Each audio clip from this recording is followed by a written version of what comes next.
As President of the Council for the month of December, again, in my bilateral consultations, I did not hear a single word about Iran.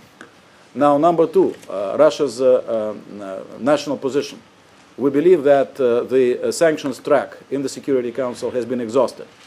Because from the outset, again, Russia is a country of principle. Our diplomacy is diplomacy of principle. From the outset, as we were going into the dual-track approach, trying to negotiate with Iran in the format of the six, and then also having discussions and adopting resolutions in the Security Council on sanctions against Iran, we said that sanctions must be targeted exclusively at Iran's nuclear and missile programs. And let's face it, they, in some cases, even sort of frayed that limit which was set.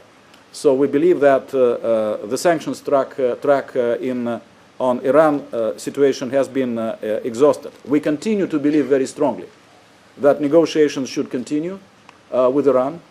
We have been, over the past few years, and particularly intensively recently, coming up with creative suggestions to help restart talks between Iran and the six.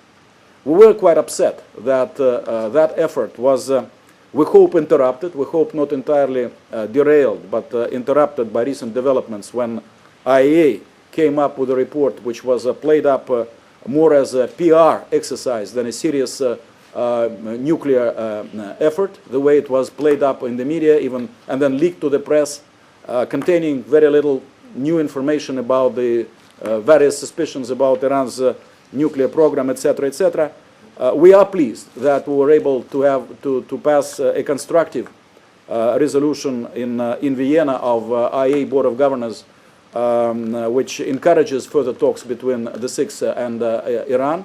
In fact, we thought that we were on the verge of restarting those talks on the basis of our proposals, because we started receiving some encouraging signals, substantive signals from the Iranian side with regard to our proposal, and also some encouraging signals from our partners in the six. So the situation continues to be very complex, but we believe that negotiating track can be resumed. Now, the larger issue, and you're absolutely right on that, this is an extremely worrying situation.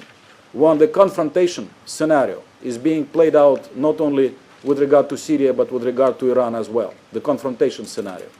All those threats and insinuations of possible military action against Iran, they don't help at all. They don't help at all. So we think that responsible members of the international community must do everything in their power in order to revert to a more normal way of operation. Generally speaking, I think it can be claimed that we have now a historic argument, if you will, between two approaches to international relations. One represented by confrontation, whipping up tension, and the other is represented by Russian diplomacy, calling for cooperation, dialogue, and looking for political outcome, political negotiations, rather than trying to get something from further upsetting the situation in the world, which is quite dramatic enough, not just in crisis areas of the world, but also in countries which until recently were regarded as stable economically, financially, and in other senses of the word.